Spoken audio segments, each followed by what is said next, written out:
Coach Rob here. So congratulations on completing your preseason plyometric assessments.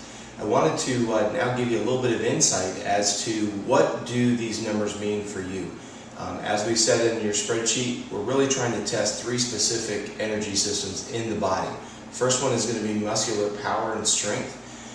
If you look at your numbers, especially the first set of each exercise, if you're able to put up a big number on the first one, that tells you that you're able to generate a lot of power and you have a lot of strength. That obviously is very important for you as a motorcycle racer because you've got to be able to move that bike around. If you're on a 250 or above, you're 200 plus pounds on just a motorcycle, then you have the velocity and the speed. So what we're looking for there is a lot of tremendous power output, and that will be denoted pretty much in your first interval of each exercise.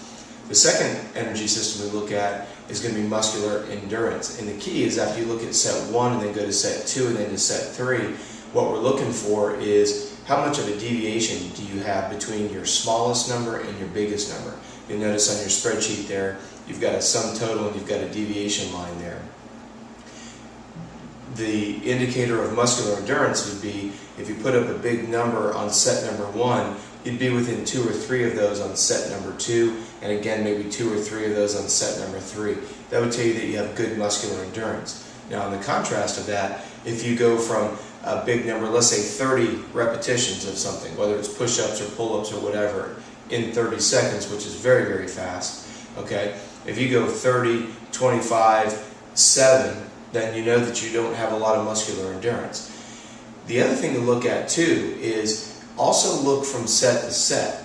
If you have a pretty small deviation on your first exercise, which would be pull-ups, or excuse me, would be push-ups, and then by the time you get down to say box hops or static wall squats, if you're starting to fade, that also is an indication of muscular endurance, and you'd want to be looking for exercises that would be improving that specific energy system.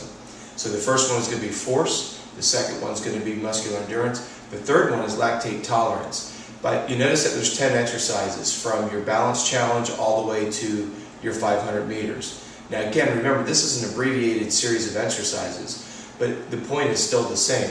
By the time you get to exercise number 6 or 7, if you feel like you're nauseous, you're going to throw up, that tells me that you don't have a high level of lactate tolerance. Lactate tolerance is produced, hence the word lactate, lactic acid. Lactic acid is a byproduct of burning sugar. You're going to burn sugar out of the body in the form of glycogen, which is stored in the liver and the muscles. With high intensity training, what ends up happening is the body is not able to get rid of the lactic acid efficiently enough, so what happens is it burns, the muscles shut down, and you start to have problems. Now let's put that in this translation on a motorcycle. If you're able to go out and put out a very fast opening lap speed, tells me you have muscular power, you're able to move the bike around, great. If you're able to do that, let's say for some of you guys at the amateur level that only have to run a 5 or a 6 lap sprint, you're strong for maybe 1 or 2 laps, but by number 5 or number 6, you're falling apart. That's going to be a combination of muscular endurance as well as lactate tolerance. The lactic acid levels accumulate, you crumble, okay? For the professionals that may be watching this, it's a totally different animal. Your muscular endurance has got to be able to get to that 30-minute mark before you begin to tire. You still have to be able to handle high levels of intensity just because of the sheer speed that you guys maintain.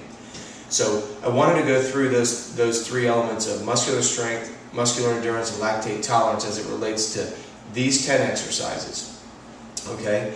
So if you have any questions about these exercises and how they translate into being faster on the motorcycle, please feel to email me. My email address is Robb, R-O-B-B, the number 3 @earthlink.net. And thanks for doing the exercises and watching the video.